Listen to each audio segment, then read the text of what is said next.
go, kids. Here's some Flamin Hot Cheetos snacks.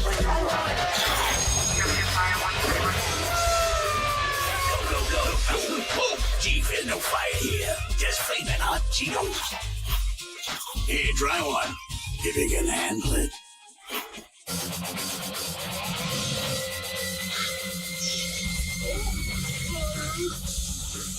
Flamin Hot Cheetos. Deliciously hot, dangerously cheesy. Flamin Hot Cheetos. Flamin Hot Cheetos can make you a millionaire. Well, maybe not you, but it did for this man. Meet Richard Montanez, the alleged mind behind the globally popular Flamin Hot Cheetos. He dropped out of high school early to work as a janitor at a Frito Lay plant, and through diligence and perseverance, worked his way up to a lead in the Multicultural Sales and Marketing as a vice president across Pepsi North American divisions. And after 42 years with the company, he's now retired as of March 1st, 2020. Montagnes has held various senior roles through Pepsi and Frito Lay divisions. He now has a net worth of over $10 million US. Let's see what we can learn from his top 10 simple rules for success. Rule number 1, have a vision. There isn't anything that you can't accomplish if you have vision. You see, when I started with Frito Lay in 1976, I didn't have a whole lot of going for me. I had no education, was told I would never be anything, but I had one thing, I had vision. And this is what vision did for me. When others saw what I was, vision saw what I would become. The very thing that disqualified me, vision used to qualify me. Rule number 2, stand out. That was an interesting time. I was a young boy during the civil rights movement of the 60s.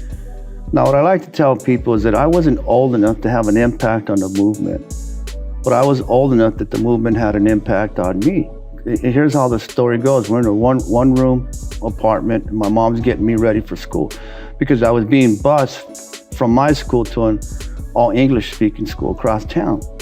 And I remember I'm crying because I don't want to go to school. My mom says, why not? And I said, because everybody speaks English. You know, it's not fair.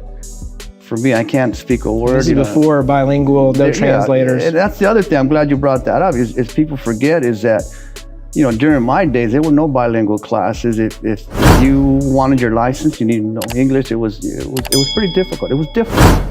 It was really different. And so my uncle takes me to the corner, and here comes the yellow bus. And then there goes the yellow bus. So I'm kind of happy and telling my uncle, I guess they're not going to stop for us. There was about 10 of us waiting. Then all of a sudden we hear this big pop and bang, and we see this green bus coming up the hill, smoking, and that's the bus that they sent for us. And I remember I told my uncle, it's just like it happened yesterday. That's why I say sometimes you got to go back, you know, so you can catch some of those wisdom and some of the things that happened to you. So I'm telling my uncle, why can't I ride the yellow bus like the other kids?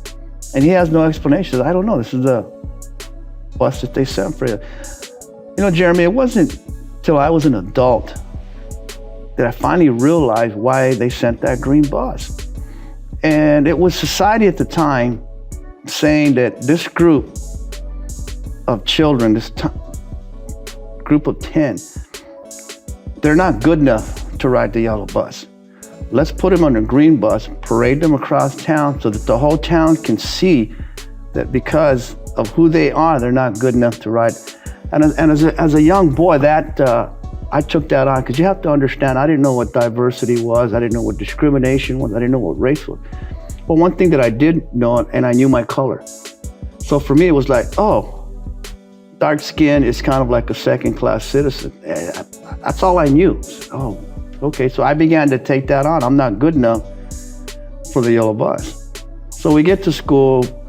I don't understand the word the teacher's saying, but I always said this, that there's one sound that's international, that every child knows that sound, and that's the sound of the recess bell. Recess, that's right.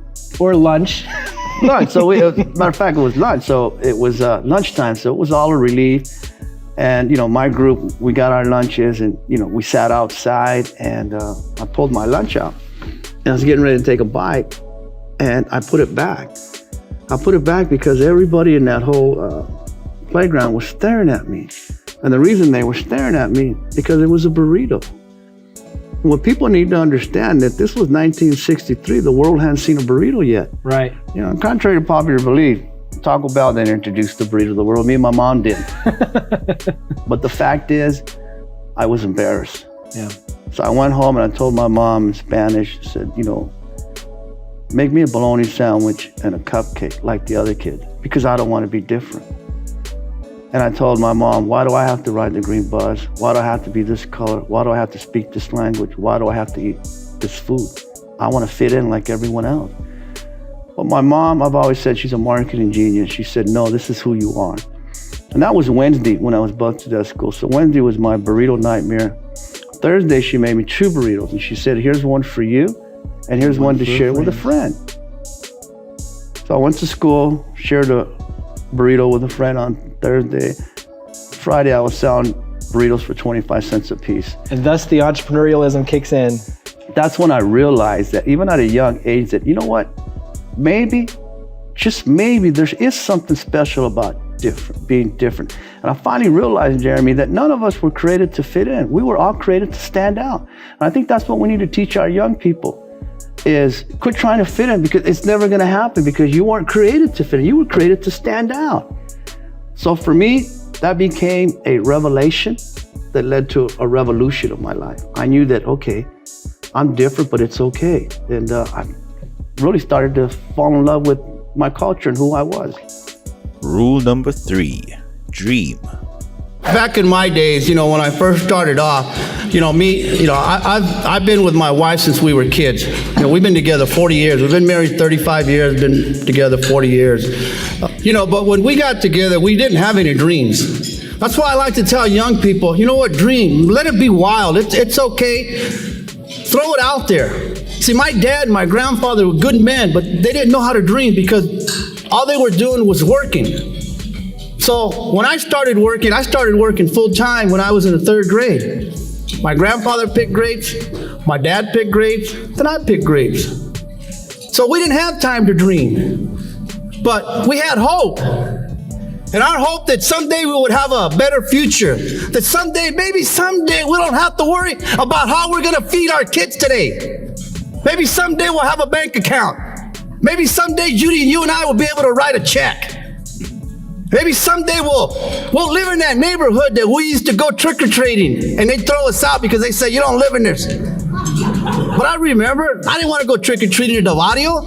There was no candy in there. Me and Judy used to go across town where you get the big Hershey bars. But after a while, after a few knocks, they would realize, you know what, this is not your neighborhood, is it? Go back. We were never hurt because we didn't know what discrimination was. We didn't know what it was. We don't belong there. We got to go back to the other side of the track. Young people, I want to tell you today, listen to me, young people. You don't need anybody's permission to become great. And if you feel you need somebody's permission, well, I'm here to give it to you today. You have my permission to be great. Rule number 4. Have a great work ethic. My grandfather said something to me that I say is the reason I'm successful. And I love to tell young people this. You know, we've spoken at Harvard, Notre Dame, some of the top schools in the country. And I always say this, and he asked me, what are you going to do? I said, I'm the janitor. I have to mop the floors. And he looked at me and he said, when you mop that floor, you make sure that it shines. So when people see it, they know that a Montagnes mopped it. And my dad said, listen to your grandpa. You know, I actually took that on. And this is what I tell people. And you know, maybe some people will get it and some won't. I said, as much as I love the compensation, the promotions, Frito Lay, Hot Cheetos, Pepsi, the truth is, it was never about them. It was always about my last name. You know, it was always about that, you know, and I'm mopping the best I could, and I saw that I was having an influence. And people say, how can you have an influence when you're just a janitor? And I told people, there's no such thing as just a janitor. When you believe in your heart, you're going to be the best. No such thing as a waiter, a bus driver. And what was happening was, my job was to clean the bathrooms, the lunchroom, and all the managers' offices before they came in the morning. So the workers would go into the bathroom, and the bathroom was spotless. It smelled good, and they come out with a smile like, "Hey, who cleaned that?" And then they go into the lunchroom, and it was, spotless. And I wasn't complaining like, "Throw your own trash." I was just cleaning. It smelled good. And then in the morning, the managers were opening up their offices and saying, "Wow, my office is spotless. Who did this?" And everybody pointed to that janitor and said, "Richard Montanez." And that's when I learned at a very young age that I had an influence. I could influence people without saying one word by my work ethics. I put a smile on their face and never even said anything. And then I realized too, some of these quotes that are ancient, exactly that, they're ancient. Somebody said, "You get promoted by who you know." I said, that's not true. You get promoted by who knows you. You can say you know the CEO or the manager all you want, but if they don't know, and that's what was happening as a janitor, people were knowing who I was just because of my work ethic. I hadn't even spoken a word yet.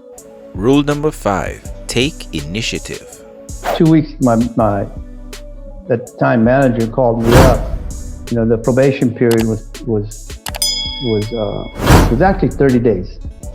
And 15 days had gone by, and he said, "I got to let you go." And I can't tell. I didn't even have a hard time talking about it because it was so long ago, but what it did to me, I was just totally devastated. Like, I blew the only shot that somebody like myself, because you have to understand, people say you don't make right choices when you're in the hood. Well, ain't too many good choices coming to the hood. I don't frown on anybody who's from that area because that's where I come from. I come from the ghetto. My leadership is from the hood. So I just thought, man, it ain't gonna come again, and I blew it. So I begged him, like, man, please, let me, what did I do? Then he said, well, you don't show any initiative. I didn't know what the word meant, and here's what he was saying is, he told me to mop this, and I did it so fast and so good that I was finishing too early. So I didn't know what to do. So guess what I did? Is I mopped it again. So I just kept cleaning the same stuff within those 8 hours, knowing that I'd done it in 4 hours. But listen to this, no one had ever done it in 4 hours. So he said, "You show no initiative," and I didn't know what that meant. So I went and I begged him. I said, "Just give me 2 more weeks. I will be the most initiative person you ever see. Please, please." And it's part of my destiny. He said, "Okay, you got 2 weeks." So I went home, and Judy's been my teacher, my inspiration. I said, "Judy, I almost got fired." And she said, "What happened?" And I said, "He said I didn't have any initiative." And I said, "What is that?" And then she began to explain to me, and it hurt. It hurt inside, and it hurt so much that it took me over the edge. I ain't never gonna hear that word again. No one ever gonna say that Richard has no initiative. I knew where I was at that time. I knew there was racial discrimination everywhere. Not to point any fingers, but that was the 70s. We just came out of the 60s, so I didn't have a whole lot of choices. I quit school. I didn't have a high school diploma. I just saw that. I'm a visionary. And the problem with being a visionary is we're 5 to 10 years ahead of everyone else. You got to have patience and let everybody else catch up. So I knew, I wasn't going to get mad. I was hurt and broken because it was the truth. It was the truth. I didn't have any initiative. And that's why I teach young people, sometimes when somebody tells you the truth, you've got to learn not to be offended and use that because it is the truth. Even there's a scripture in the Bible that Paul even wrote that I love. He said, "Am I your enemy because I tell you the truth?" And today people can't take that. "Well, I'm quitting. I'm getting the hell out of here. He can't talk to me like that." Sometimes I say, don't get abused, but hang in there. Build something. And that's how I felt. Like I didn't have I wanted that job real bad. I wasn't going to quit just because, it was true. I didn't have any initiative. So he didn't lie to me. He wasn't picking on me. He's probably one of the best things that anybody could have ever said to me. Rule number 6, be truthful. I turned it around. I did my job in 4 hours, and I was on, there was a wall that separated production from the offices and the lunchroom. Because in production, there was, quality control. You couldn't go in there unless you had hairnets and, protective equipment. So what I did is I borrowed some protective equipment, and I went in there and I started hanging out with the operators, the people that were running the lines, and I started taking their trash outside. And then if they wanted, this is cool, this is the truth, I don't know, people will like it, but if they wanted a cigarette break, to go outside and smoke, because, this is the 70s, right? Everybody smokes. So I would say, well, just show me what to do. You'll just be gone for 5 minutes. And they're like, I don't know, Rich. Like, oh, come on, I'm a mechanic, I really am, and so they would teach me, how to watch the line, and they would go outside, and I'd do that for a couple of weeks. And so the other managers were telling my manager, like, hey, the guy on your crew that mops in the night, man, hey, I just want to thank you for letting him take my trash out. My guys helped him, and they were like, what? Who did that? And he was like, oh, okay. He was like, no one had ever done that. You heard the old statement, that's not my job. Oh, well, yes. After he told me that, I never said, I said, I'm employed here, that is my job. That is my job. And little by little, I learned how to run the Dorito lines. How to, and it is like being a pilot. It's not, people say you just make chips. Oh, no, man. It's like you got to go to pilot school to learn how to make Doritos and potato chips and Fritos. Believe me, it takes a couple years to be a master. Rule number 7, be a good listener. Young students today don't have those abilities to sit down with, I always say, sit down with your grandpa. Maybe he wasn't CEO or something, but listen to her stories, his stories, whatever, because there's a wealth of information in there. They overcame, they were through some tough times, some generations that they've done some things. And I always find it fascinating when I can find someone who's older than me and wants to talk to me. I'll just sit there and listen to them. And you never know. Somebody says, where do you get your ideas? I said, by listening to people. People will say things and they don't even understand what they said. But I'm the type of individual, I'm a great listener. I can hear. And I've made a fortune out of just listening to people. Number 8, seek out your revelation. In life, all you need is one revelation to create a revolution. And I didn't know that then, but I was about to get the biggest revelation of my life that was going to create the biggest revolution in my life, but the revolution in my company that was going to lead to a revolution in the industry. So I like to say, and I get excited about this. I like to say that, yes, I changed corporate America, and people will say, you're so full of yourself. I say, I am, because I know what I did. And I think that's something that we have to teach young people too. So I revolutionized how you see corporate America today. It's not the same it was 20, 30 years ago. I think when, how I got that revelation is I was looking and I saw all these spices, and then I looked at our products and we didn't really have a lot of spices. So that was a revelation. Create something with spices for those who enjoy it, I mean, everybody loves spices today, But especially being Latino, you especially enjoy it. So that's what we decided to do. And then again, here comes another revelation. I didn't know what to do. I just okay, I got to make something. I didn't know what that was. What that would look like, what it would be, but I'm sitting in my old house and, here comes the elote man, and I buy an elote and he puts the chile on it, the cheese and everything. This is the truth. Remember, one revelation. What is a revelation? Something that was always there, but it's been revealed to you. So I took a bite, and when I looked at it, it was like, this looks like a Cheeto. What if I put chili on a Cheeto? A crazy, ridiculous idea. What are you doing? Yeah. So I went and told my wife, hey, we got to make some special chili. So I went to the plant and got some Cheetos with no cheese on it. Took them home, and me and my wife, we worked on a recipe. We tried this, we tried that. We finally got it down. She took some to work, I took some to work. Everybody loved it. Wow. I said, man, Richard, you got to call the CEO. This is great. Well, keep in mind, you don't call the CEO. Right. You know, I didn't know any better. That's what I'm saying. Sometimes you've got to be willing, you know, to do the things that you're not sure of. Number 9, do not listen to the haters. Because there's always the doubters, you know, and I like to tell young people, you know, stay away from the haters, you know. And people said, well, what do you do? I said, I'm the janitor. Oh, you're just the janitor? And I said, you know what? There's no such thing as just a janitor. There's no such thing as just a waiter. There's no such thing as just. When you believe in your heart that you're going to be the best, and I believed in my heart, and people were taking that, and my floor shined. And last but not least, learn to love yourself. I like who I am. I hope all of you love me, but if you don't, it's okay. You know why? Because I love me. Young people, fall in love with yourself, because when you fall in love with yourself, there's a freedom to be yourself.